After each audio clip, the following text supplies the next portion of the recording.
के लिए लड़ना, जिसने अन्याय से भिड़ना, जिसने दिखाया अन्याय से भिड़ना, आज उसी महान आत्मा को नमन करते हुए मैं अपनी वाणी की शुरुआत करता हूँ।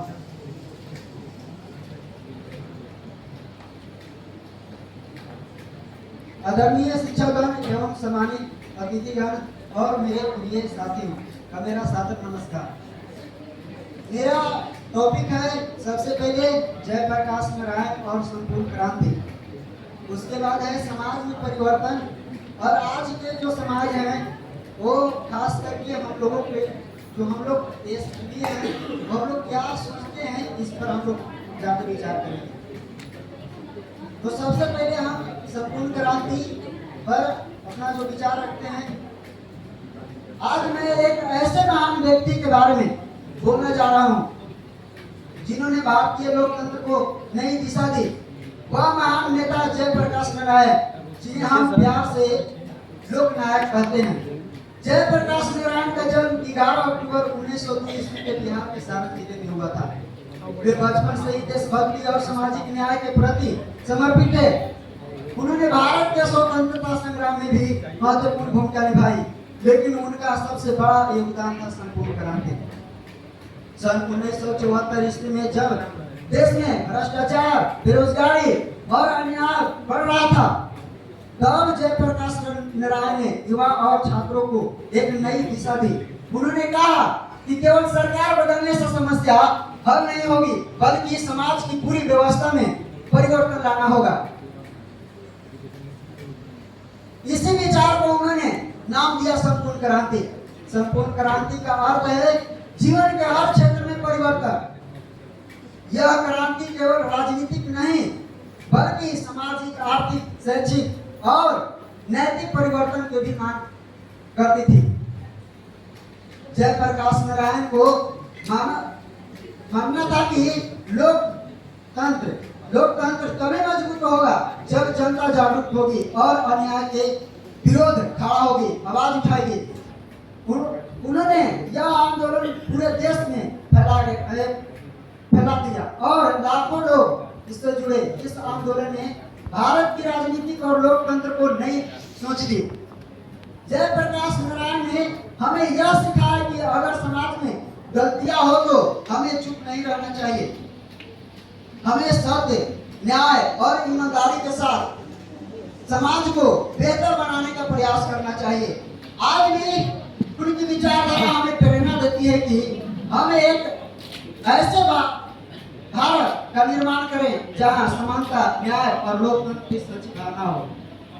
अब हम समाज में हो रहे परिवर्तन के बारे में और समाज में आज क्या वर्तमान स्थितियां हैं उसके बारे में थोड़ा सा अपना विचार प्रकट करना चाहता हूँ।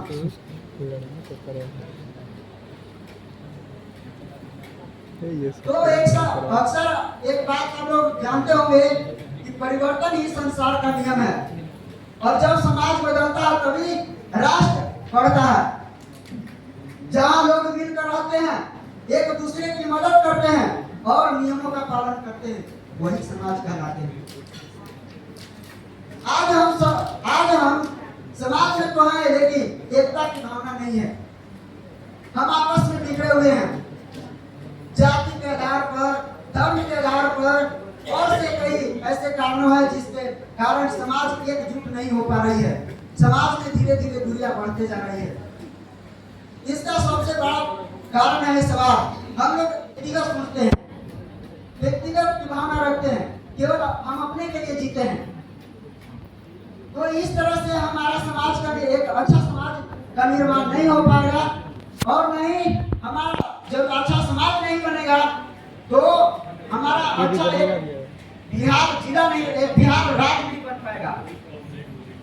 और जब बिहार अच्छा ही नहीं रहेगा तो हमारा देश नहीं अच्छा होगा।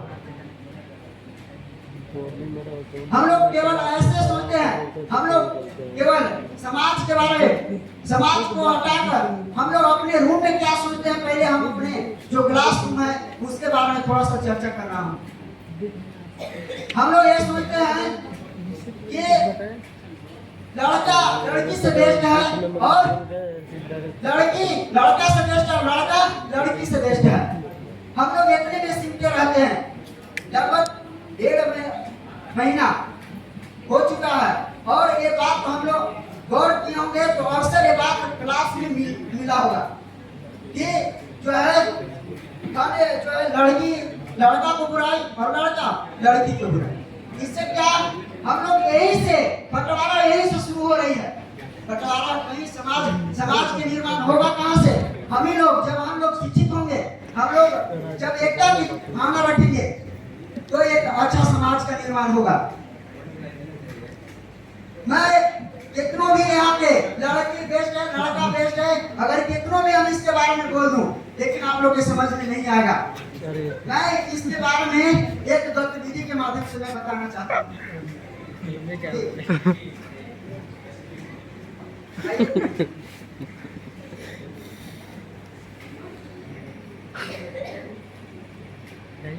जैसे यहाँ पे सूरज जी लिए हैं, एक लीड है और इसका खोला है, ठीक है। अब इस माध्यम से हम समझाना चाहते हैं, अगर ये लीड कहे कि मैं तुमसे बेस्ट हूँ और ये कहे कि मैं तुमसे बेस्ट हूँ, तो आप लोग बताइएगा कि दोनों में से कौन बेस्ट है? कोई नहीं बेस्ट है। जब तक ये दोनों एकजुट नहीं हो जाता है तब तक ये दोनों बेस्ट नहीं हो सकता है, इसका कोई मतलब नहीं रहेगा। ठीक उसी प्रकार से हम लोग एकजुट होना चाहिए और समाज के बारे में सोचना चाहिए, ना कि एकता के केवल व्यक्तिगत भावना रखना चाहिए। तो ये चीज पर हम लोग को सबसे ज्यादा फोकस करना चाहिए ताकि हम जो भी आने वाला आगे पीढ़ी है, आने वाला भविष्य है, उसके बारे में हम सोचे कि अगर हम सुधरेंगे, जब हम लोग एकजुट रहेंगे तो आने वाला भविष्य भी एकजुट होगा, हमसे वो सीखेगा। जो हम लोग बुराई आज देख रहे हैं उसको हम दूर करेंगे और जो आज भविष्य उससे हम लोग जो बुराई रहेगा उससे दूर करेंगे, वो भी दूर करेगा। तो ये है। उसके बाद मैं मानता हूँ, ये हम लोग मानते हैं कि लड़कियों पर शोषण किया गया है, पहले किया गया था, ठीक है। लड़कियों पर ये शोषण किया गया था, ये मैं मानता हूँ, लेकिन अभी हो रहा है, इसके जिम्मेदार केवल और केवल हम लोग हैं।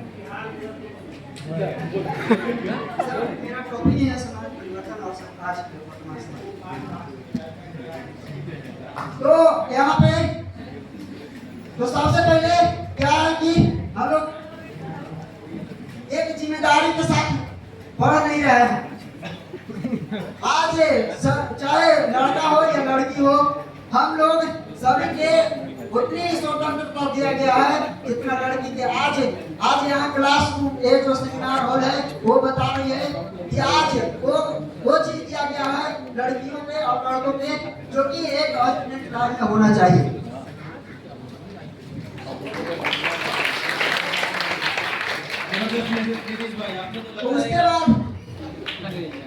उसके बाद कल्चर, हमारे कल्चर क्या है इसके बारे में आप लोग पढ़े होंगे।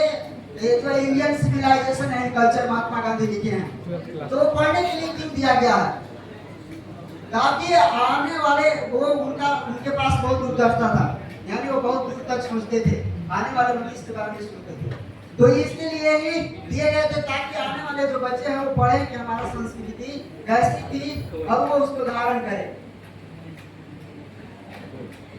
एक है कि जहाँ राम अभी तक है घर में, नारी में अभी तक सीता है, इतने पावन है लोग जहाँ मैं नित नित शीश झुकाता हूँ, भारत के रहने वाला हूँ, भारत की बात सुनाता हूँ। वो कहते हैं ना कि क्या बनाने आए थे, क्या बना बैठे, कहीं मंदिर तो कहीं मस्जिद बना बैठे। वो कहते हैं कि क्या बनाने आए थे, क्या बना बैठे, कहीं मंदिर तो कहीं मस्जिद बना बैठे। हमसे अच्छा तो परिंदे है, कहीं मंदिर तो कहीं मस्जिद जा बैठे। जबरदस्ती